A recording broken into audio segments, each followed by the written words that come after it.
नमस्कार, मैं हूं सुधीर चौधरी और ब्लैक एंड व्हाइट में आपका स्वागत है। हमारे देश में आज भी कुछ लोग ऐसे हैं जो राहुल गांधी को प्रधानमंत्री की कुर्सी पर देखना चाहते हैं। ऐसे लोगों का मानना है क्योंकि राहुल गांधी के पिता प्रधानमंत्री थे, उनकी दादी भी प्रधानमंत्री थी और दादी के पिता भी प्रधानमंत्री थे, इस नाते राहुल गांधी को भी अगला प्रधानमंत्री होना ही चाहिए। लेकिन आज बड़ा सवाल यह है कि राहुल गांधी जिस देश का प्रधानमंत्री बनना चाहते हैं, विदेश में जाकर उसी देश यानी भारत को बदनाम क्यों करते हैं? राहुल गांधी ने लंदन में अपने एक नए बयान में कहा है कि भारत में लोकतंत्र खत्म हो चुका है और लोकतंत्र की रक्षा करने के लिए अमेरिका और यूरोप को भारत में हस्तक्षेप करना चाहिए। क्या इस विचारधारा के साथ राहुल गांधी कभी प्रधानमंत्री बन पाएंगे? और अगर बन भी गए तो देश के लिए क्या करेंगे? आज हमारा पहला विश्लेषण यही होगा। इसके बाद हम आपको बताएंगे कि चीन ने कोविड और गिरती अर्थव्यवस्था के बावजूद अपना रक्षा बजट बढ़ा क्यों दिया। चीन का रक्षा बजट भारत के रक्षा बजट से 3 गुना ज्यादा है। आज हम ये विश्लेषण करेंगे कि इस लंबे चौड़े बजट और आधुनिक हथियारों के बाद भी चीन की सेना देशभक्ति, बहादुरी और अनुभव के मामले में भारतीय सेना से हमेशा पीछे ही रहेगी, क्योंकि बहादुरी और देशभक्ति खरीदे नहीं जा सकते। और हमारा आखिरी विश्लेषण उन दर्शकों के लिए है जो पतले हैं और इस गलतफहमी में जी रहे हैं कि पतले होने की वजह से वो फिट भी हैं। एक नई स्टडी कहती है कि पतले होने का मतलब फिट होना नहीं है। पतले लोगों के शरीर में भी हानिकारक फैट जमा हो सकता है, जिसकी वजह से उन्हें भी हार्ट अटैक आने का खतरा उतना ही ज्यादा है जितना मोटे लोगों को होता है। लेकिन आगे बढ़ने से पहले देखते हैं आज की तमाम बड़ी खबरें। शराब घोटाला केस में गिरफ्तार मनीष सिसोदिया को अदालत ने 20 मार्च तक न्यायिक हिरासत में भेज दिया है। कोर्ट के आदेश के बाद मनीष सिसोदिया को तिहाड़ जेल लाया गया। मनीष सिसोदिया के वकील ने जेल में चश्मा, डायरी, पेन और गीता ले जाने की इजाजत मांगी है। इस बीच बीजेपी ने दिल्ली में कई जगहों पर आम आदमी पार्टी के खिलाफ भ्रष्टाचार की होलिका जलाई। शराब घोटाले में सीबीआई ने 26 फरवरी को मनीष सिसोदिया को गिरफ्तार किया था। नौकरी के बदले जमीन घोटाले में सीबीआई ने पटना में राबड़ी देवी से करीब 4 घंटे पूछताछ की। जिस वक्त सीबीआई की टीम राबड़ी देवी से सवाल कर रही थी, उस दौरान पार्टी कार्यकर्ताओं ने आवास के बाहर जोरदार हंगामा किया। राबड़ी देवी से पूछताछ के बाद सीबीआई ने कल दिल्ली में लालू यादव को पूछताछ के लिए बुलाया है। राबड़ी देवी से पूछताछ को लेकर विपक्ष ने बीजेपी पर निशाना साधा और केंद्रीय एजेंसियों के सियासी इस्तेमाल का आरोप लगाया। कर्नाटक में चुनाव से पहले भ्रष्टाचार बड़ा मुद्दा बन रहा है। बीजेपी विधायकों के ठिकानों से बड़ी मात्रा में कैश की बरामदगी को लेकर कांग्रेस ने विरोध प्रदर्शन किया और राज्य की मुंबई सरकार पर आरोप लगाया कि लोकायुक्त पर विपक्ष के नेताओं की गिरफ्तारी का दबाव बनाया जा रहा है। वहीं चुनाव प्रचार में अपनी ताकत झोंक रहे पूर्व सीएम येदियुरप्पा ने कहा कि जो भी भ्रष्टाचार में लिप्त है उसकी गिरफ्तारी होनी चाहिए। दरअसल 3 मार्च को लोकायुक्त के छापे में बेंगलुरु से बीजेपी विधायक एम विरूपक्ष के ठिकानों से 8 करोड़ कैश बरामद हुए हैं। एक बार फिर माणिक साहा त्रिपुरा के मुख्यमंत्री होंगे। आज बीजेपी विधायक दल की बैठक में उन्हें विधायक दल का नेता चुन लिया गया। साहा के नाम का प्रस्ताव केंद्रीय मंत्री प्रतिमा भौमिक ने रखा। मुख्यमंत्री के रेस में भौमिक का नाम भी चल रहा था। ये माणिक साहा का सीएम के रूप में लगातार दूसरा कार्यकाल होगा। बीजेपी ने 60 सदस्यीय विधानसभा में 32 सीटें जीतकर बहुमत हासिल की है। माणिक साहा 8 मार्च को शपथ लेंगे। शपथ ग्रहण समारोह में पीएम मोदी के भी मौजूद रहने की संभावना है। उमेश पाल हत्याकांड में पुलिस ने एक और शूटर को एनकाउंटर में मार गिराया। विजय कुमार उर्फ उस्मान चौधरी ने ही उमेश पाल को पहली गोली मारी थी। पहले सीसीटीवी फुटेज से उस्मान चौधरी की पहचान नहीं हो पाई थी, इसीलिए एफआईआर में उसका नाम नहीं था। अज्ञात के तौर पर उस पर पुलिस ने 50,000 रुपए का इनाम घोषित किया था। इस बीच पुलिस ने इलाहाबाद यूनिवर्सिटी के मुस्लिम हॉस्टल को सील कर दिया है। इस हॉस्टल के एक कमरे में ही उमेश पाल की हत्या की साजिश रची गई थी।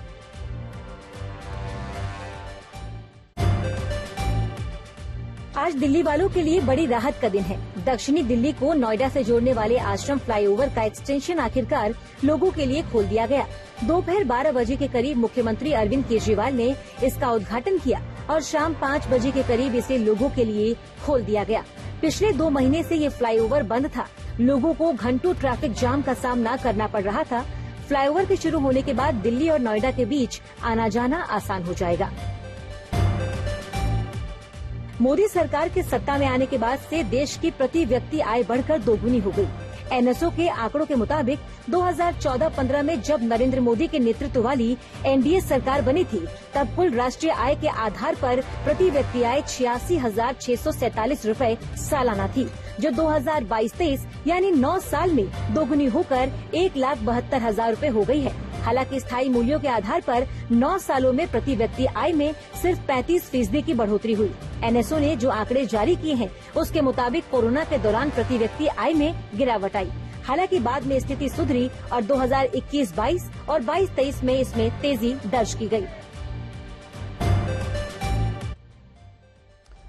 आज ब्लैक एंड व्हाइट की शुरुआत हम राहुल गांधी के उस भाषण से करेंगे जिसमें भारत के लिए सिर्फ ब्लैक ही ब्लैक है और व्हाइट कुछ भी नहीं।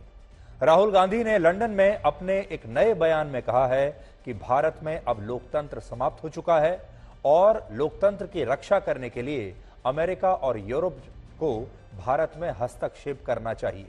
राहुल गांधी ने ये तमाम बातें लंदन में आयोजित एक प्रेस कॉन्फ्रेंस में कही हैं और ये प्रेस कॉन्फ्रेंस जिस संस्था द्वारा आयोजित की गई थी उसका नाम है इंडियन जर्नलिस्ट एसोसिएशन। इस कार्यक्रम में राहुल गांधी ने 3 बड़ी बातें कही हैं, आपको भी आज ध्यान से सुननी चाहिए।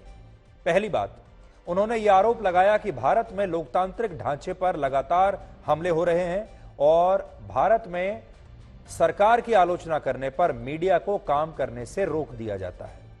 दूसरी बात उन्होंने ये कही कि भारत में विपक्षी दलों की लड़ाई सिर्फ बीजेपी से नहीं है, बल्कि भारत में विपक्षी दलों को लोकतांत्रिक संस्थानों से भी अब लड़ना पड़ता है।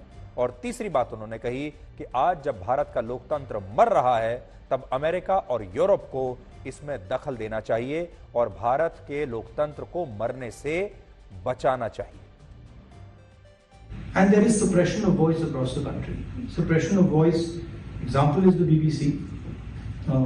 But BBC is just one element of it, right? You found out, well, the BBC has found out about it now, but it's been going on in India for the last 9 years, right? Non-stop. Everybody knows that. Journalists are intimidated, they're attacked, they're threatened. It is quite strange that an Indian political leader can give a talk in Cambridge University, Harvard University, but he can't give a talk in India, in a university in India. And the reason is that our government simply does not allow any idea of the opposition, any concept of the opposition to be discussed. How would you react if democracy suddenly disappeared in Europe? Right? You'd be shocked and you'd be like, oh my God, that's a massive blow to democracy. Well, how would you react if something, a structure 3.5 times Europe suddenly went non-democratic? Right? That's happened already. That's not something that is going to happen in the future. That's already happened. Rahul Gandhi कह रहे हैं कि भारत में लोकतंत्र मर चुका है और अब विदेशी ताकतों को इसे बचाने के लिए भारत में हस्तक्षेप करना चाहिए। अमेरिका और यूरोप अपने आप को लोकतंत्र का चैंपियन बताते हैं, लोकतंत्र का रक्षक बताते हैं, इसलिए अब इन देशों को भारत में हस्तक्षेप करना चाहिए। जहां तक मुझे याद है, भारत में लोकतंत्र एक ही बार मरा है।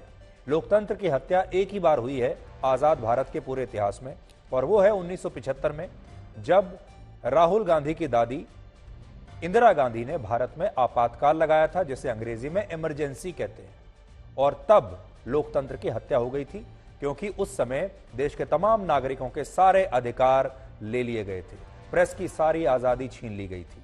तो एक ही बार है जब भारत में लोकतंत्र की हत्या हुई है या लोकतंत्र मरा है, और वो है इंदिरा गांधी के जमाने में जब भारत में इमरजेंसी लागू हुई थी। अब पता नहीं राहुल गांधी को यह बात याद है या नहीं, लेकिन वो ये कहते हैं कि असली आपातकाल तो इस समय चल रहा है। हमारे देश में आज भी कुछ लोग ऐसे जरूर होंगे जो राहुल गांधी को प्रधानमंत्री की कुर्सी पर देखना चाहते हैं, और ऐसे लोगों का मानना है क्योंकि राहुल गांधी के पिता प्रधानमंत्री थे, उनकी दादी भी प्रधानमंत्री थी, उनकी दादी के पिता भी प्रधानमंत्री थे, इस नाते राहुल गांधी को भी भारत का प्रधानमंत्री होना चाहिए। लेकिन आज सवाल यह है कि राहुल गांधी जिस देश का प्रधानमंत्री बनना चाहते हैं, विदेश में जाकर उसी देश यानी भारत को बदनाम क्यों करते हैं? और क्या इस विचारधारा के साथ राहुल गांधी कभी भी भारत के प्रधानमंत्री बन पाएंगे? और अगर बन भी गए तो वो फिर देश के लिए क्या करेंगे? राहुल गांधी जब से ब्रिटेन गए हैं तब से वो लगातार भारत के लोकतंत्र के बारे में ऐसी बातें कह रहे हैं जो भारत को बदनाम करती हैं और जो भारत को कमजोर करती हैं। अब से कुछ देर पहले भी उन्होंने एक और ऐसा नया भाषण दिया। देखिए, अब राहुल गांधी के रोज नए नए भाषण आ रहे हैं और जब मैं आपसे ये बात बता रहा हूं आपको, अभी उससे थोड़ी देर पहले ही उन्होंने एक नया भाषण दिया है जिसमें उन्होंने भारत के लोकतंत्र पर एक बार फिर से हमला किया है। असल में ब्रिटेन की संसद में निजी कार्यक्रमों के लिए पार्लियामेंट कमेटी रूम्स बने हुए हैं, जिनमें से एक रूम में आज राहुल गांधी के लिए एक कार्यक्रम का आयोजन किया गया था और इस दौरान हमारे देश में बहुत सारे लोगों द्वारा यह भी कहा गया कि राहुल गांधी को ब्रिटेन की संसद में भाषण देने के लिए बुलाया गया है, जबकि यह सच नहीं है। आपको सच यह है कि यह एक निजी कार्यक्रम था जो वहां के एक पार्लियामेंट कमेटी रूम में आयोजित किया गया और इस कार्यक्रम के लिए यह रूम भारतीय मूल के एक ब्रिटिश सांसद वीरेंद्र शर्मा द्वारा बुक कराया गया था। इसलिए जो उनके बहुत सारे समर्थक, उनके चाहने वाले जो भारत में ये बात फैला रहे हैं कि राहुल गांधी को ब्रिटेन की संसद में भाषण देने के लिए बुलाया गया है, ये खबर बिल्कुल गलत है। वहां का जो पार्लियामेंट है, उस पार्लियामेंट के अंदर उस कैंपस में कमेटी रूम्स होते हैं। कमेटी रूम्स प्राइवेट फंक्शंस के लिए भी उन्हें बुक किया जा सकता है और ऐसे ही एक कमेटी रूम में राहुल गांधी के लिए एक प्राइवेट फंक्शन ऑर्गेनाइज किया गया जहां पर उन्होंने ये भाषण दिया है। इसलिए ये गलत है जो उनके चाहने वाले कह रहे हैं कि उन्हें ब्रिटेन की संसद में बोलने के लिए आमंत्रित किया गया है। दूसरी बात यह कि कांग्रेस पार्टी ने किसी तरह वहां के कमरे में राहुल गांधी का यह भाषण करवाया, लेकिन इसमें भी राहुल गांधी ने वही सारी बातें कही जो भारत को जोड़ती नहीं है, भारत को तोड़ती हैं। इस नए भाषण में उन्होंने कहा कि आज भारत में अभिव्यक्ति की आजादी समाप्त हो चुकी है और भारत में सरकार की आलोचना करने वाले नेताओं और लोगों को अब बोलने नहीं दिया जाता। इसके अलावा जब उनसे पूछा गया कि भारत में एक सांसद का जीवन कैसा है, तो उन्होंने कहा कि भारत में उन्हें बोलने की आजादी नहीं है और वो भारत की संसद में ना तो नोटबंदी पर कुछ बोल सकते हैं, ना जीएसटी पर कुछ बोल सकते हैं और ना ही चीन पर कुछ बोल सकते हैं। और जब वो ऐसा करने की कोशिश करते हैं तो उन्हें भारत की संसद के बाहर से गिरफ्तार कर लिया जाता है, जबकि आप सब जानते हैं ये बात बिल्कुल भी सही नहीं है। और राहुल गांधी ने अपनी इस बात को रखने के लिए ब्रिटेन में इतना बड़ा झूठ बोला और उस पूरे मामले को इतना बढ़ चढ़कर पेश किया। सच्चाई यह है कि राहुल गांधी नोटबंदी पर भी बोले हैं संसद में, जीएसटी पर भी बोले हैं, चीन पर भी बोले हैं, यहां तक कि पेगासस और गौतम अडानी के मामले पर भी संसद में जबरदस्त बयानबाजी कर चुके हैं और उनके ये वीडियो इंटरनेट पर आपके लिए आसानी से उपलब्ध हैं। आज भी पूरी दुनिया में कोई भी अगर चाहे तो वो इंटरनेट पर सर्च कर सकता है कि राहुल गांधी ने भारत की संसद में कब कब जीएसटी पर बयान दिया, कब चीन पर बोले हैं, कब गौतम अडानी पर बोले हैं, कब पेगासस पर बोले हैं, कब रफाल पर बोले हैं। ये सब कुछ आपको इंटरनेट पर मिल जाएगा। लेकिन ब्रिटेन में वो जाकर ये कह रहे हैं कि मैं भारत की संसद में कुछ नहीं बोल सकता, किसी भी बड़े मुद्दे पर मुझे बोलने की इजाजत नहीं है और मैं अगर बोलता हूं तो मुझे अरेस्ट कर लिया जाता है। वो वहां पर जाकर ये नहीं बता रहे कि अरेस्ट उनको जो करने की कोशिश की गई थी, यानी उन पर जो मुकदमा चल रहा है और जिस पर वो बेल पर, जमानत पर बाहर हैं, वो संसद में बोलने का मुकदमा नहीं है, वो एक फाइनेंशियल फ्रॉड का मुकदमा है। वो ये नहीं बता रहे वहां जाकर कि नेशनल हेरल्ड नाम का एक फ्रॉड भारत में हुआ है और उस फ्रॉड में उनका नाम आया है, इसलिए वो जमानत पर बाहर है। वो बाहर जाकर ये कह रहे हैं कि मुझे इसलिए फंसा दिया गया क्योंकि मैं संसद में कुछ बोलने की कोशिश कर रहा था।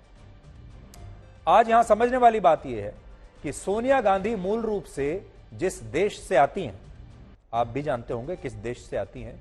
सोनिया गांधी मूल रूप से इटली में की निवासी थी, इटली में पैदा हुई और उनका जो मूल देश है वो इटली है।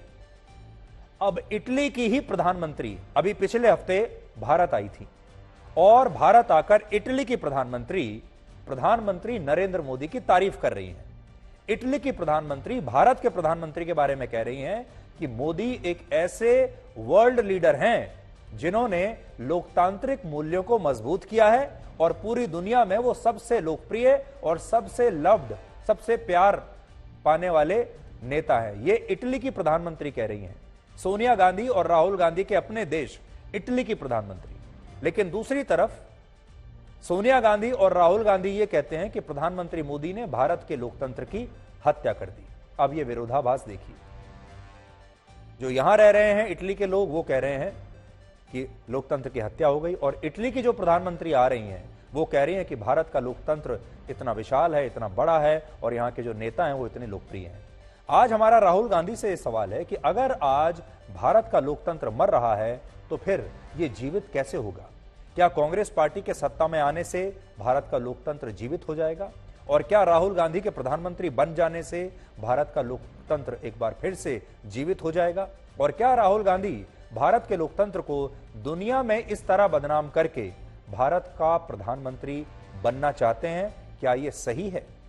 राहुल गांधी जिस ब्रिटेन में भारत के लोकतंत्र को कमजोर बता रहे हैं, सच यह है कि ब्रिटेन में पिछले 7 वर्षों में 5 प्रधानमंत्री बदल चुके हैं और वहां का लोकतंत्र पूरी तरह से अस्थिर हो चुका है। ब्रिटेन को राहुल गांधी जैसे लोग लोकतंत्र का चैंपियन मानते हैं, लेकिन ब्रिटेन की इस समय हालत देखिए, वहां कितनी राजनीतिक अस्थिरता है। 7 साल में 5 प्रधानमंत्री देख चुका है ये देश, जबकि भारत में पूरी तरह से लोकतांत्रिक स्थिरता भी है और भारत में आज एक मजबूत सरकार भी है।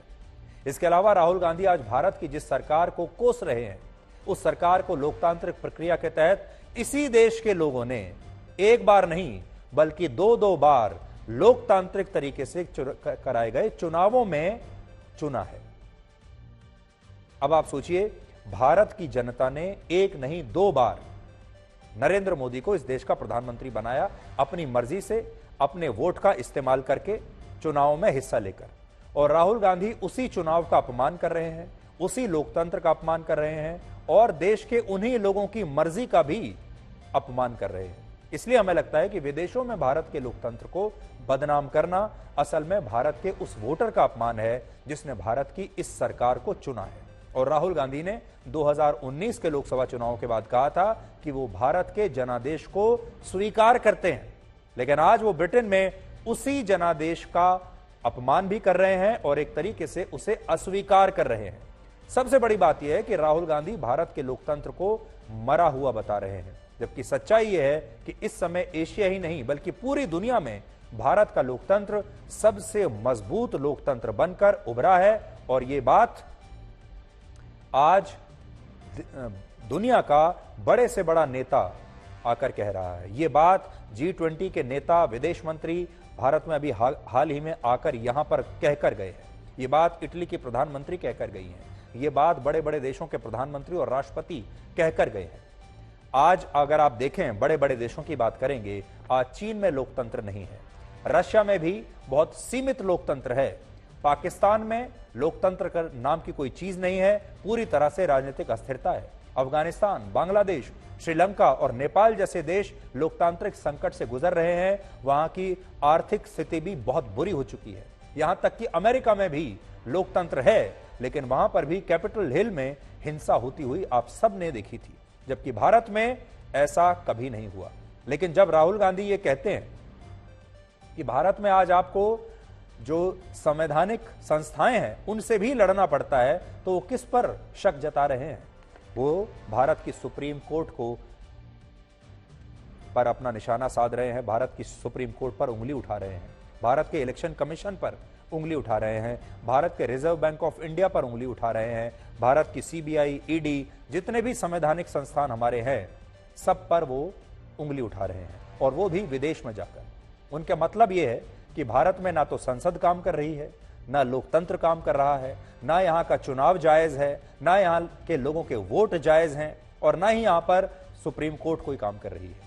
अब आपको राहुल गांधी के भाषण का वो अंश सुनाते हैं जिसमें उनसे लंदन में रहने वाले एक भारतीय पत्रकार ने कहा कि जब उनकी दादी इंदिरा गांधी एक बार लंदन आई थी और उन्होंने ये सवाल पूछा कि भारत में मोरारजी देसाई की सरकार ने जब उन्हें जेल भेजा तो क्या ये कार्रवाई राजनीतिक थी, तो इस पर इंदिरा गांधी ने तब ये कहा था कि वो ब्रिटेन में यानी विदेश में जाकर ऐसा कुछ नहीं कहेंगी जो भारत के खिलाफ हो। लेकिन आज राहुल गांधी हर वो बात कह रहे हैं विदेशी भूमि पर जो भारत के खिलाफ है। तो एक पत्रकार ने उन्हें एक नसीहत देने की कोशिश की आज, वो सुनिए। Mrs. Gandhi, your grandmother, was like an elder sister to me. She helped me a great deal and she was a wonderful woman. When she came here in a press conference in London, after being imprisoned by Morarji Desai, a journalist asked her, "What is your experience of prison in India?" And she said, "I don't want to talk anything bad about India in this conference. Now you are being constantly attacked in the Indian media for your Cambridge lecture. I hope that you will take some lesson from what Mrs. Indira Gandhi said, because I am your well-wisher and I like to see you become Prime Minister of What's India your question? one day." There is no question. So my question What's your is... question? Yeah, my There is no question question. is... Please ask your question, otherwise... Yeah. In 9 years that BJP has been in power, in your opinion, has Modi done anything good for India at all? I think the RSS and the BJP are attacking the foundation of our country, attacking the democratic institutional structure of our country. I'm sure there are one or two policies which I would agree with. In my view, they are attacking the foundation of our country. And that eclipses any policy, any good policy that they do, right? So this is so fundamental that to ask me to comment on a good policy or a bad, one policy that is good and another one that's slightly more effective, it sort of misses the point. Okay, I think... And by the way, just to touch the first part of your question, have you actually seen my Cambridge lecture? Sorry? Have you seen my Cambridge lecture? Yeah, good. I have heard about it. No. Have you seen it? No. Okay. Thank you. Thank you. You're not allowed? No. It's on the internet. Well, everything is on the internet and you can make your opinion. So that's interesting. Yeah. I mean, you haven't seen it. Yeah. You got an opinion on it. तो राहुल गांधी को ना तो ये सवाल अच्छा लगा और ना ही ये सलाह अच्छी लगी। आपने देखा होगा जब शुरू में इस पत्रकार ने बोलना शुरू किया तो पहले उन्होंने तारीफ की, उन्होंने इंदिरा गांधी की तारीफ की और उन्होंने ये भी कहा कि मैं भी आपको प्रधानमंत्री के रूप में देखना चाहता हूं। तब तक राहुल गांधी लगातार मुस्कुरा रहे थे, उनके चेहरे पर बड़ी चौड़ी मुस्कुराहट थी। धीरे धीरे जैसे ये पत्रकार अपने पॉइंट पर आए और उन्होंने अपनी कड़वी बात कही, वैसे वैसे राहुल गांधी का जो चेहरा है वो मुरझाने लगा, वो सिकुड़ने लगा और फिर राहुल गांधी को वो बात अच्छी नहीं लगी। राहुल गांधी ने कहा कि क्या आपने मेरा कैम्ब्रिज का पूरा भाषण सुना है? इन्होंने कहा नहीं, मैंने सुना तो नहीं है, पूरा नहीं सुना है। इसलिए ये बात सही है, पूरा भाषण सुनना चाहिए, टोटलिटी में सुनना चाहिए और ये इंटरनेट पर मौजूद है। हम भी आप सबसे ये कहेंगे कि राहुल गांधी को टोटलिटी में, पूरा संपूर्ण रूप से आपको सुनना चाहिए उनका भाषण और देखना चाहिए कि आखिर वो क्या कहने की कोशिश कर रहे हैं। आज कैम्ब्रिज यूनिवर्सिटी से जुड़ी राहुल गांधी की एक और तस्वीर चर्चाओं में रही, जिसमें वो पाकिस्तानी मूल के एक प्रोफेसर कमल मुनीर के साथ नजर आ रहे हैं। कमल मुनीर कैम्ब्रिज यूनिवर्सिटी के प्रो वाइस चांसलर हैं और उन्होंने ही राहुल गांधी को वहां MBA के छात्रों से मिलवाया था और कमल मुनीर को पाकिस्तान में तमगा-ए-इम्तियाज से भी सम्मानित किया जा चुका है, जो पाकिस्तान के सबसे बड़े नागरिक सम्मानों में से एक है। हालांकि राहुल गांधी ने ब्रिटेन में यह भी कहा है कि भारत को विदेशों में बदनाम वो नहीं कर रहे, बल्कि प्रधानमंत्री मोदी उन्हें बदनाम करते हैं। अब आप ये देखिए कैसे अंतर्राष्ट्रीय स्तर पर किसी देश को एक खास एजेंडा के तहत बदनाम किया जाता है और वो देश दुर्भाग्य से हमारा ही देश भारत है। ये तस्वीरें स्विट्जरलैंड के जिनेवा शहर की हैं, जहां संयुक्त राष्ट्र के मुख्यालय के ठीक बाहर ये भारत विरोधी पोस्टर्स लगाए गए हैं और इन पोस्टर्स पर लिखा है कि भारत में महिलाओं को गुलाम समझा जाता है, यहां छोटे बच्चों की शादियां करा दी जाती हैं और बाल अधिकारों का हमारे देश में जबरदस्त उल्लंघन हो रहा है। इसके अलावा इन पोस्टर्स में अल्पसंख्यक समुदाय और खास तौर पर ईसाई धर्म के लोगों को लेकर भड़काने वाली बातें लिखी गई हैं। जैसे इनमें से एक पोस्टर पर लिखा है कि भारत में ईसाई धर्म के लोगों पर हमले होते हैं और उनके धार्मिक स्थलों में आग लगा दी जाती है और ऐसा करने वाले लोगों को भारत की सरकार का समर्थन मिलता है। ये पोस्टर्स संयुक्त राष्ट्र के मुख्यालय के बाहर लगाए गए हैं, जहां दुनिया भर के तमाम देशों के प्रतिनिधि पहुंचते हैं, दुनिया भर का मीडिया पहुंचता है। और देखिए, किसी ने बहुत ही सुनियोजित तरीके से ये सारी चीजें वहां पर लगाई हैं। और आप अंदाजा लगाइए, इन पोस्टर्स के जरिए भारत की दुनिया के सामने किस तरह की छवि पेश करने की कोशिश की गई है। और ऐसा करने वाले ये लोग आखिर कौन हो सकते हैं? भारत सरकार ने इन पोस्टर्स को लेकर कड़ी आपत्ति जताई है और भारतीय विदेश मंत्रालय ने कल दिल्ली में स्विट्जरलैंड के राजदूत को तलब किया और उनसे इस पर पूरा जवाब मांगा है कि ये सब कैसे हुआ। And here is the United Nations right in front of me with the iconic broken chair. And then let's look at this. This is something I really hate.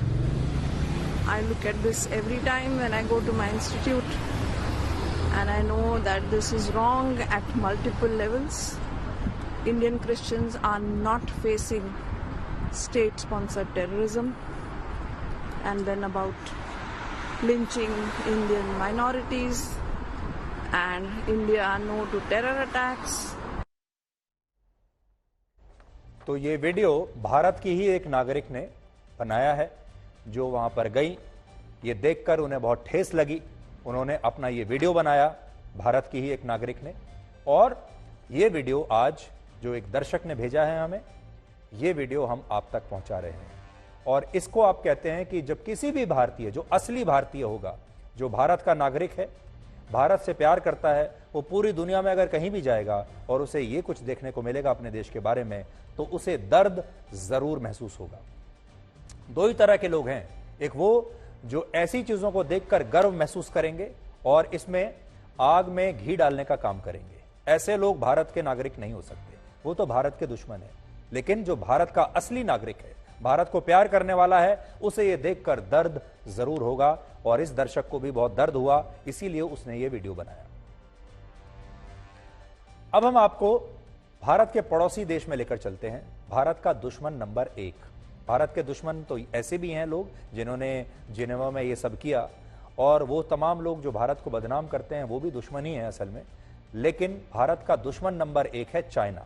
इसलिए आपको ये बताएंगे कि चीन ने कोविड से हुई बुरी हालत और अपनी बुरी तरह से गिरती अर्थव्यवस्था के बावजूद अपना रक्षा बजट क्यों बढ़ाया, और चीन का रक्षा बजट भारत के रक्षा बजट से इस समय 3 गुना ज्यादा है। आज हम ये विश्लेषण करेंगे कि इस लंबे चौड़े बजट और आधुनिक हथियारों के बाद भी चीन की सेना देशभक्ति, बहादुरी और अनुभव के मामले में भारतीय सेना से हमेशा पीछे ही रहेगी, क्योंकि बहादुरी और देशभक्ति पैसे से खरीदे नहीं जा सकते। मैं आपको आज बड़ी स्क्रीन पर कुछ आंकड़े दिखाना चाहता हूं, जो मैं आज अपने साथ लेकर आया हूं, क्योंकि ये पूरी कहानी आपको आंकड़ों के जरिए ही समझ में आएगी। अब आप देखिए बड़ी स्क्रीन पर, देखिए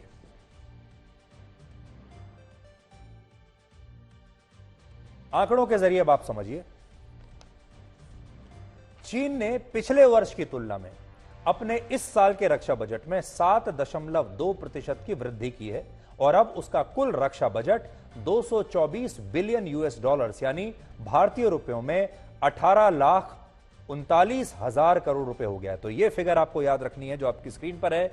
चीन का इस साल का रक्षा बजट है 18,39 करोड़ रुपए, 39,000 करोड़ रुपए, और उसमें जो वृद्धि की है वो है 7.2% की। और अमेरिका के बाद चीन दुनिया का दूसरा सबसे बड़ा रक्षा बजट वाला देश है। पूरे दुनिया में नंबर 1 पर है अमेरिका। अंतर आप देख लीजिए, इस साल के अमेरिका के रक्षा बजट में अमेरिका का रक्षा बजट है 66,70,000 करोड़ रुपए का। पूरी दुनिया में सबसे ज्यादा पैसा अमेरिका खर्च करता है अपनी रक्षा पर, अपनी सेना पर। और दूसरे नंबर पर है चीन, 18,39,000 करोड़ रुपए। फिर भी इन दोनों में अंतर भी आप देख सकते हैं। कहां अमेरिका है 66 लाख करोड़ रुपए के साथ, और कहां चीन है 18 लाख करोड़ रुपए के साथ दूसरे नंबर पर। और चीन ने इस बार अपना यह रक्षा बजट बढ़ाया है। चीन ने पिछले साल अपने रक्षा बजट में 7.1% की वृद्धि की थी, और इस साल उसने 7.2% की वृद्धि की, यानी लगातार वृद्धि करता जा रहा है। अब आप ये देखिए कि चीन का रक्षा बजट भारत की तुलना में 3 गुना ज्यादा कैसे है, लेकिन उससे पहले आप ये देख लीजिए चीन का पिछले 5 साल में क्या ट्रैक रिकॉर्ड है।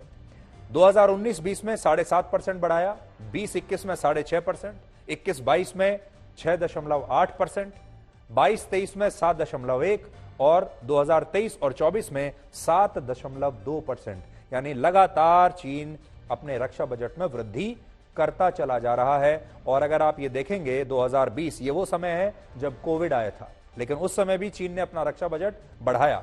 ये वो समय है जो कोविड का था, ये साल भी, उस समय भी 6.8% बढ़ाया। चीन का रक्षा बजट 18,39,000 करोड़ रुपए है, जबकि इसी साल के लिए भारत का रक्षा बजट है 5,93,000 करोड़ रुपए, जिसका मतलब यह है कि चीन अपनी सेना और हथियारों पर भारत से 3 गुना ज्यादा पैसा खर्च कर रहा है। हालांकि यहां हम एक बात और भी आपको स्पष्ट करना चाहते हैं, भारत का रक्षा बजट चीन के मुकाबले भले ही आपको यहां पर कम नजर आ रहा हो, देखिए चीन का तो कितना आगे है, 18 लाख और हमारा है लगभग 6 लाख, यह फर्क है। और भले ही हमारा बजट यहां कम आपको दिख रहा हो, लेकिन यह कम में भी एक कहानी छिपी हुई है। चीन की तुलना में भारत ने अपने रक्षा बजट में तेजी से विस्तार किया। हमने चीन से भी ज्यादा विस्तार किया है। चीन अपने रक्षा बजट में हर साल औसतन 6.5% की वृद्धि कर रहा है, जो मैंने थोड़ी देर पहले आपको दिखाया, जबकि भारत अपने रक्षा बजट में औसतन 10% से ज्यादा की वृद्धि कर रहा है। देखिए ये चीन का नक्शा आप देख सकते हैं, औसतन चीन बढ़ा रहा है हर साल 6.5% अपने रक्षा बजट में, और भारत 10% की वृद्धि कर रहा है। यानी हम उस हिसाब से चीन से भी ज्यादा पैसा अपनी रक्षा पर खर्च कर रहे हैं अगर हम परसेंटेज के हिसाब से जाएं। और इस साल भारत ने अपना रक्षा बजट 13% बढ़ाया है। चीन ने बढ़ाया है 7.2% और भारत ने बढ़ाया है 13%। इसके अलावा वर्ष 2014 से लेकर अब तक, इसे भी आपको ध्यान से देखना होगा, यानी जब से नरेंद्र मोदी भारत के प्रधानमंत्री बने हैं, वर्ष 2014 से लेकर अब तक भारत के रक्षा बजट में 167% की ऐतिहासिक वृद्धि हो चुकी है। वर्ष 2014-15 में भारत का डिफेंस बजट था 2,22,000 करोड़ रुपए। देखिए 2,22,000 करोड़ रुपए 2014-15 में, जब प्रधानमंत्री मोदी सत्ता में आए थे, और अब हमारा रक्षा बजट है 5,93,000 करोड़ रुपए, और यह करीब 167% की वृद्धि है। तो एक जो बड़ी चीज अगर आपको देखने को मिलेगी भारत सरकार में, जब से प्रधानमंत्री मोदी आए हैं सत्ता में, जब से वो प्रधानमंत्री बने हैं, उन्होंने रक्षा बजट को बहुत बड़े अंतर से बढ़ाया है। 167% की वृद्धि की है जब से वो आए हैं अब तक।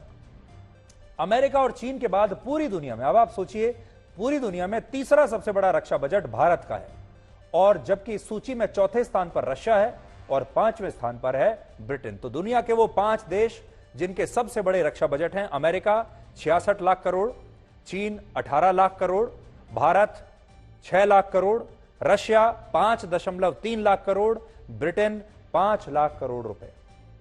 इसमें एक अच्छी बात आपको देखने को यह मिलेगी, एक जमाना था जब हम रशिया से हथियार खरीदा करते थे, लेकिन आज, और रशिया को बहुत बड़ी सुपर पावर माना जाता था, लेकिन आज रशिया से भी ज्यादा रक्षा बजट भारत का है।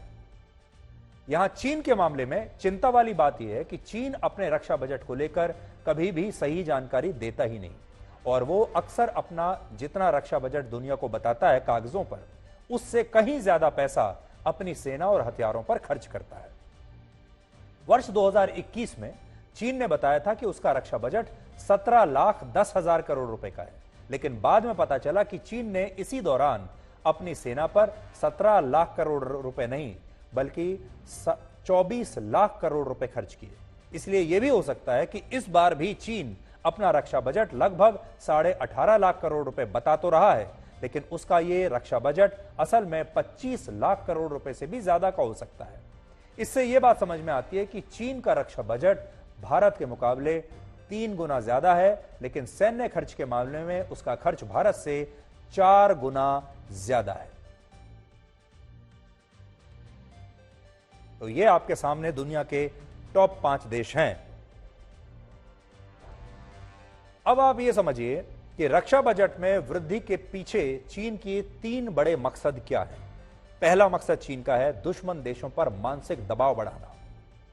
चीन ने पहली बार अपने रक्षा बजट में यह वृद्धि नहीं की है, बल्कि वर्ष 2016 से चीन लगातार अपना रक्षा बजट बढ़ा रहा है और इसका एक बड़ा कारण है दुश्मन देशों को अपनी ताकत के जरिए डरा कर रखना। जिन देशों को चीन से खतरा है और जिन देशों का चीन के साथ सीमा विवाद है, ऐसे देश चीन के रक्षा बजट में वृद्धि होने से दबाव में आ जाते हैं, क्योंकि चीन जब जब अपनी सेना पर ज्यादा पैसा खर्च करता है तब तब सीमा पर वो विस्तारवादी नीति को आक्रामक तरीके से लागू करने की कोशिश भी करता है। क्योंकि अब इतनी बड़ी सेना है, इतने हथियार हैं, तो उनका कहीं तो इस्तेमाल होगा। वर्ष 2016 के बाद से अब तक चीन कई देशों के साथ ऐसा कर चुका है और कई देशों की सीमाओं में उसने घुसकर अवैध कब्जा करने की कोशिश की है और इन देशों में हमारा देश भारत भी है।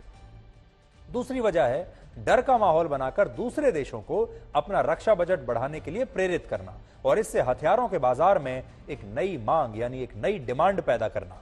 अमेरिका में हुई एक रिसर्च में पता चला कि जब रशिया और चीन जैसे देश अपने रक्षा बजट में वृद्धि करते हैं तो इसका सीधा असर पश्चिमी देशों पर पड़ता है और ये देश भी अपना रक्षा बजट बढ़ा देते हैं। और जब पश्चिमी देश अपना रक्षा बजट बढ़ाते हैं तो इससे अफ्रीका और एशिया के दूसरे देशों को भी दबाव में अपना रक्षा बजट बढ़ाना पड़ता है। और रक्षा बजट में वृद्धि का सीधा मतलब है दुनिया भर में हथियारों की खरीद बढ़ना, और जब हथियारों की खरीद बढ़ती है तो इससे सिर्फ 3 देशों को फायदा होता है। पहला अमेरिका, दूसरा रशिया और तीसरा चीन, क्योंकि यही जो 3 देश हैं ये हथियारों के सबसे बड़े सौदागर हैं। वर्ष 2021 में दुनिया में लगभग 50 लाख करोड़ रुपए के हथियार बेचे गए थे और तब हथियार बेचने वाली टॉप 10 कंपनियों में 5 कंपनियां अमेरिका की थीं और 4 कंपनियां चीन की थीं। तो अब अंदाजा लगाइए कि टॉप 10 कंपनियों में 9 कंपनियां तो अमेरिका और चीन की हैं। और चीन जानता है कि वो तब तक दुनिया की सबसे बड़ी सुपर पावर नहीं बन पाएगा जब तक वो हथियारों की बिक्री में अमेरिका से आगे नहीं निकल जाता। असल में चीन आज जो कुछ भी कर रहा है वो पहले अमेरिका किया करता था। अमेरिका पहले अपना रक्षा बजट बढ़ाता था और बाद में उसके दबाव में दूसरे देशों को भी अपना रक्षा बजट बढ़ाना पड़ता था, जिससे अमेरिका को फायदा होता था और ऐसा करके ही वो इतना विकसित और अमीर बना। और चीन भी आज अमेरिका के नक्शे कदम पर चल रहा है। तीसरा मकसद है रक्षा बजट में वृद्धि करके अपने लोगों में नकली राष्ट्रभाव की भावना पैदा करना और ऐसा करके अपनी कमजोर अर्थव्यवस्था से भी लोगों का ध्यान हटाना। इस समय चीन की अर्थव्यवस्था बहुत बुरे दौर से गुजर रही है। उसका जीडीपी ग्रोथ रेट 3% के आसपास है, जबकि भारत का जीडीपी ग्रोथ रेट है 7%। लेकिन इसके बावजूद चीन लगभग 18.5 लाख करोड़ रुपए अपनी सेना पर खर्च कर रहा है, क्योंकि चीन जानता है कि उसकी सेना का मनोबल इसी तरह की चीजों से बढ़ाया जा सकता है, क्योंकि वहां पर राष्ट्रवाद नहीं है। चीन के लिए चुनौती यह है कि वो अपने रक्षा बजट में भारत के मुकाबले कितनी भी वृद्धि कर ले, लेकिन वो 3 चीजों को पैसे से कभी खरीद नहीं पाएगा। पहली चीज है देशभक्ति। चीन के सैनिकों में देशभक्ति वाला जज्बा है ही नहीं, क्योंकि चीन की जो सेना है वो कम्युनिस्ट पार्टी को रिपोर्ट करती है। चीन की सेना में वो देशभक्ति का जज्बा नहीं है जो हमारी सेना में है। चीन के सैनिकों में देशभक्ति का वो जज्बा नहीं है जो हमारे देश में हमारे सैनिकों में है। हमारे देश में सेना में जाना गर्व की बात माना जाता है। सेना के जो सैनिकों के जो परिवार होते हैं समाज में, उन्हें बहुत गर्व की नजरों से देखा जाता है। दूसरी बात है, चीन अपना रक्षा बजट बढ़ाकर आधुनिक हथियार विकसित कर सकता है, लेकिन वो अपने सैनिकों को बहादुर नहीं बना सकता। उनके सैनिकों में वो बहादुरी नहीं है। जब देशभक्ति का जज्बा ही नहीं है तो बहादुरी कहां से आएगी? और बहादुरी के लिए एक मकसद चाहिए होता है। चीन में और हमारे देश में क्या फर्क है? देखिए, हमारा जो सैनिक है, हमारी सेना अपनी मातृभूमि की रक्षा करती है और चीन की सेना दूसरे की मातृभूमि पर कब्जा करती है। इसलिए चीन का सैनिक कभी बहादुरी नहीं दिखा सकता, क्योंकि वो जानता है कि वो अपनी मातृभूमि की रक्षा नहीं कर रहा। वो अपनी जान अपनी मातृभूमि की रक्षा के लिए नहीं दे रहा, बल्कि दूसरे की मातृभूमि पर कब्जा करने के लिए अपनी जान दे रहा है। इसलिए वो कभी ना तो बहादुर हो सकता है और ना ही कभी देशभक्त हो सकता है। और तीसरा, चीन की सेना के पास युद्ध लड़ने का अनुभव है ही नहीं। चीन के पास हथियार बहुत हैं, सैनिक बहुत हैं, लेकिन वो युद्ध लड़ना नहीं जानते। और वो क्यों, उसका कारण आपको बताता हूं। चीन की पीएलए ने, जो चीन की सेना है, उन्होंने अपनी आखिरी युद्ध जो लड़ा था वो वर्ष 1979 में वियतनाम के खिलाफ लड़ा था और इस युद्ध में भी उसे जबरदस्त नुकसान हुआ था और वियतनाम दावा करता है कि इस युद्ध में वियतनाम की जीत हुई थी और चीन हार गया था। यानी आज अगर आप देखेंगे तो पिछले लगभग 4.5 दशक से, यानी लगभग 45 वर्षों से चीन के सैनिकों ने कोई युद्ध नहीं लड़ा है और वो कोई युद्ध लड़ना भी नहीं चाहते, क्योंकि उनमें ना तो युद्ध लड़ने के लिए देशभक्ति का जज्बा है और ना ही उनमें साहस है। हमारे देश में जब किसी सैनिक को सीमा पर तैनात किया जाता है तो कहा जाता है कि वो सैनिक अपनी मातृभूमि की रक्षा करने जा रहा है, लेकिन चीन एक ऐसा देश है जहां सैनिकों को पता है कि वो अपनी मातृभूमि की नहीं बल्कि दूसरे देशों की जमीन पर कब्जा करने जा रहे हैं। और सबसे बड़ी बात, चीन की सेना अपने देश को रिपोर्ट नहीं करती, अपने देश, बल्कि चीन की जो सेना है वहां की कम्युनिस्ट पार्टी को रिपोर्ट करती है। इसके अलावा हमारे देश में लोग अपनी स्वेच्छा से भारत की रक्षा करने के लिए भारतीय सेना में शामिल होते हैं, स्वेच्छा से, गर्व की बात मानी जाती है, उनमें देशभक्ति का जज्बा है। जबकि चीन में जबरदस्ती युवाओं को सेना में भर्ती कराया जाता है, वो स्वेच्छा से नहीं आते। चीन में वर्ष 2016 तक वन चाइल्ड पॉलिसी लागू रही है। आप सब जानते हैं 2016 तक वहां वन चाइल्ड पॉलिसी थी, जिसकी वजह से वहां की सेना में शामिल ज्यादातर सैनिक अपने माता पिता की इकलौती संतान है और उनका समय देश की चिंता में कम और अपने परिवार की चिंता में ज्यादा बीतता है। और इसकी वजह से वहां के जो ज्यादातर सैनिक हैं ना तो अपने घरों से दूर रहना चाहते हैं, ना अपने परिवारों से दूर रहना चाहते हैं, जबरदस्ती उन्हें सेना में शामिल किया जाता है और अगर इनकार करते हैं तो उन पर बहुत तमाम तरीके के प्रतिबंध लगा दिए जाते हैं। इसलिए जो सैनिक है ये ना तो बहादुर हैं ना देशभक्त है, ये असल में जबरदस्ती चीन की सेना के दबाव में, माफ कीजिएगा, चीन की सरकार के दबाव में चीन की सेना में काम कर रहे हैं।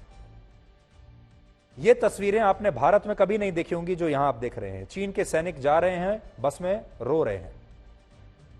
लेकिन चीन में जब कोई युवा सेना में भर्ती होता है तो वो इसी तरह से रोता है और ये आंसू बताते हैं कि चीन का रक्षा बजट भले ही भारत से 3 गुना ज्यादा होगा, लेकिन उसके सैनिक बहादुर नहीं हैं, ना ही बहादुर हैं, ना ही देशभक्त हैं। और अब हमारा अगला विश्लेषण उन दर्शकों के लिए है जो पतले हैं और इस गलतफहमी में जी रहे हैं कि पतले होने की वजह से वो बिल्कुल फिट हैं। इसलिए अगर आप पतले हैं तो आपको ये विश्लेषण जरूर देखना चाहिए और अगर आप मोटे हैं तो भी आपको ये विश्लेषण जरूर देखना चाहिए, आपका गिल्ट थोड़ा कम हो जाएगा। एक नई स्टडी कहती है कि पतले होने का मतलब फिट होना नहीं है, क्योंकि पतले लोगों के शरीर में भी हानिकारक फैट जमा हो सकता है, जिसकी वजह से उन्हें भी हार्ट अटैक आने का खतरा उतना ही ज्यादा रहता है जितना मोटे लोगों को होता है। अक्सर आपने देखा होगा जब किसी पतले व्यक्ति को हार्ट अटैक आता है तो लोग अक्सर यही कहते हैं कि ये तो बड़ा फिट था, फैट भी नहीं था, फिर हार्ट अटैक कैसे आ गया। हम इस स्टडी के बारे में आपको विस्तार से बताएंगे, लेकिन उससे पहले आप ये वीडियोस देखिए जो उन लोगों के हैं जिन्हें नाचते गाते हुए या जिम में व्यायाम करते हुए अचानक से हार्ट अटैक आया और इसके बाद इन लोगों की मौत हो गई। आजकल आपने देखा होगा इस तरह के जो वीडियोस हैं, मैं आपको बड़ी स्क्रीन पर दिखाता हूं, देखिए जो इस तरह के वीडियोस हैं ये अक्सर आपके सोशल मीडिया पर, आपके व्हाट्सएप पर आते रहते होंगे।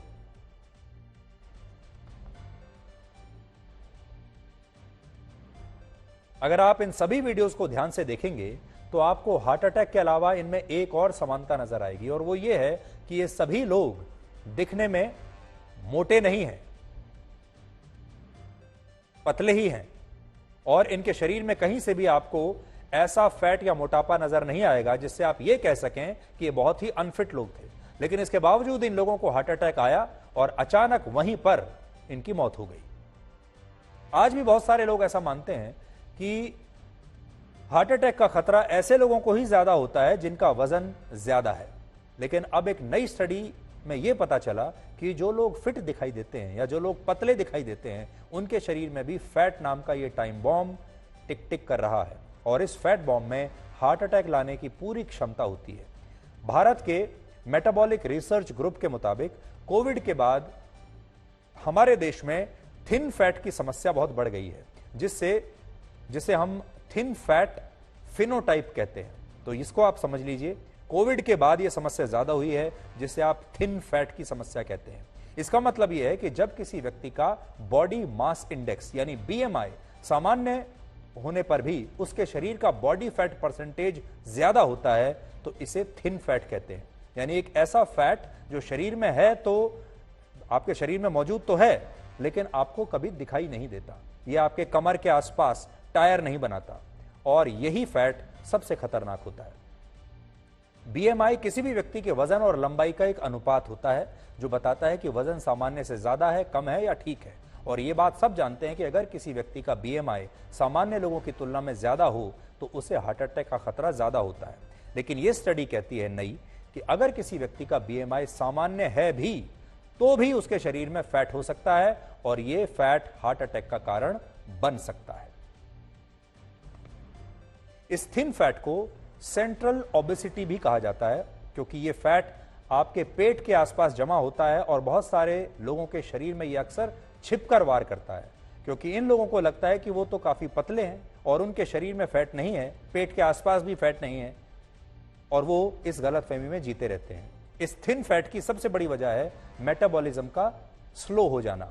मेटाबॉलिज्म को आप हमारे शरीर की बैटरीज भी कह सकते हैं, क्योंकि यही हमारे शरीर में खाने को ऊर्जा में बदलता है, जिससे शरीर को एनर्जी मिलती है। यानी आप कह लीजिए ये आपके शरीर की बैटरी है, जो आपके फूड को, आपके खाने को जलाकर उसमें से ऊर्जा पैदा करती है। या आप ये भी कह सकते हैं कि ये आपके शरीर का इंजन है, और जब आपकी बैटरी वीक होने लगती है तो वो धीरे काम करती है। जब आपके शरीर का इंजन पुराना हो जाता है तो वो धीरे काम करता है, और आपके खाने को जलाने का जो सिलसिला होता है वो कम हो जाता है, और उससे एनर्जी बनना बंद हो जाता है, ऊर्जा बनना बंद हो जाता है। अब होता यह है कि हमारे शरीर की मांसपेशियां मेटाबॉलिज्म के लिए काफी अहम होती हैं, क्योंकि मांसपेशियों को ही सबसे ज्यादा ग्लूकोज मिलता है। अब अगर किसी व्यक्ति के पेट के आसपास फैट जमा हो जाता है, तो उसका शरीर जरूरत के हिसाब से इंसुलिन नहीं बना पाता, और जब इंसुलिन कम होने से शरीर में ग्लूकोज की मात्रा बढ़ने लगती है, तो फिर इससे डायबिटीज होती है, और खून की धमनियों में ब्लॉकेज बन जाते हैं, जिससे हार्ट अटैक का खतरा हर दिन बढ़ता चला जाता है। संक्षेप में कहें तो थिन फैट सामान्य फैट से ज्यादा खतरनाक है, क्योंकि ये शरीर में छिपकर बैठा होता है और दिखाई भी नहीं देता, और जो चीज दिखाई नहीं देती उसे लोग कभी गंभीरता से लेते ही नहीं। आज अगर आप किसी फिट दिखने वाले व्यक्ति से पूछें कि क्या उसने अपने शरीर का कभी बॉडी फैट परसेंटेज चेक किया है, तो शायद यही कहेगा कि उसे जरूरत नहीं, क्योंकि वो तो पहले ही पतला है। और वो व्यक्ति हो सकता है कि आपसे उल्टा ये सवाल पूछ ले कि आपको उसके शरीर में फैट कहां दिखाई दे रहा है, और यही सबसे बड़ी समस्या है। किसी भी व्यक्ति में थिन फैट होने के 5 कारण हैं।